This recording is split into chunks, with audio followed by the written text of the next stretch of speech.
အားလုံးပဲမင်္ဂလာပါဆရာဒီနေ့တစ်ပိုင်းမှာတော့ကျောင်းသားတွေအများစုမှာလည်းရှိတဲ့ quantifier တွေကအချုပ်ကိုဆရာမိတ်ဆက်ပေးသွားမှာဖြစ်ပါတယ်ပထမဆုံးတစ်ခုအနေနဲ့နော် quantifier တွေကိုအရင်ဆုံးမှတ်ခင် affirmative sentence နဲ့ negative sentence တွေကိုဆရာတို့အရင်ဆုံးခွဲမှတ်ရပါမယ် affirmative sentence ဆိုတာကအဆိုပြုဝါကြဒီနေ့ပြောရမယ်ဆိုအငင်းမပါတယ်ဝါကြကိုပြောချင်တာ negative sentence ဆိုတာက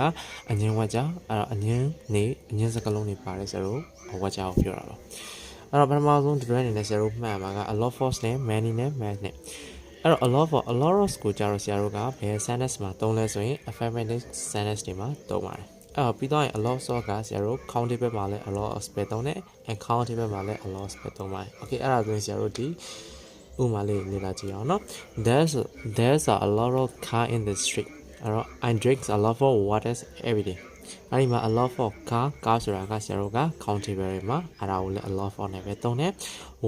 water ဆိုတာကဆရာတို့ uncountable အဲ့ဒါကိုလည်း a lot of နဲ့ပဲဆရာတို့သုံးပါတယ်ဟုတ်ပြီပြီးတော့နောက်တစ်ခုဆက်ကြည့်ပါမယ်အဲ့တော့ a lot of ကိုဆရာတို့က affirmative မဟုတ်ဘဲနဲ့ဆရာတို့က negative မှာလည်းဆရာတို့ကမသုံးဘူးမဟုတ်ဘူးဆရာတို့သုံးတဲ့ဟာတွေလည်းရှိပါတယ်အဲ့တော့ဥပမာလေးနဲ့ကတော့ဥပမာပြောမယ်ဆိုဆရာတို့က I don't have a lot of money အဲ့ဒါဆိုရင်လည်းဆရာတို့ဒီ negative sentence နဲ့ဆရာတို့သုံးပါတယ်ပြီးတော့ပြီဆိုရင်နောက်တစ်ခု she doesn't have a lot of friends ဒီမှာလည်းထိုးရလောက်အောင်ပါပဲ we didn't spend a lot of time there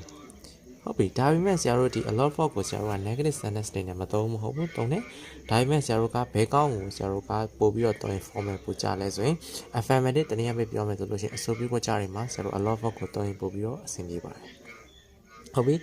နောက်တစ်ခုစတက်ကြည့်အောင်နော် many နဲ့ mass နဲ့ many နဲ့ mass နဲ့ကကြတော့ဆရာတို့ countable နဲ့ uncountable နဲ့ဆရာတို့꿰သွားပြီအဲ့တော့ many ကကြတော့ဆရာတို့က countable mass ကကြတော့ uncountable ဥပမာတွေကြည့်အောင် she didn't buy many books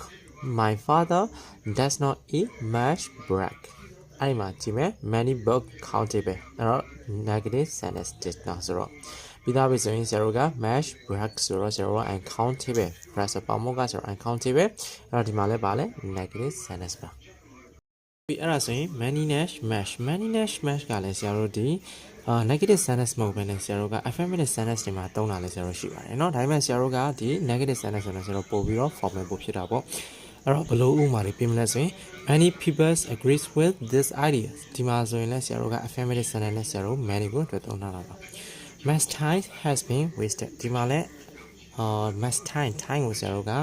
uncountable နဲ့ဆရာတို့တွေ့သုံးတာတွေ့ရမှာဖြစ်ပါတယ်ဒါပေမဲ့ဆရာတို့ဘယ်ကောင်ပို့ပြီးတော့ formal ပို့ကြလဲဆိုရင် many တို့ mass တို့ဆိုရင်ဆရာတို့က negative sentence မှာသုံးတာကပို့ပြီးတော့ formal ပို့ကြပါတယ်ဟုတ်ပြီအားလုံးရမယ်လို့ထင်ပါတယ်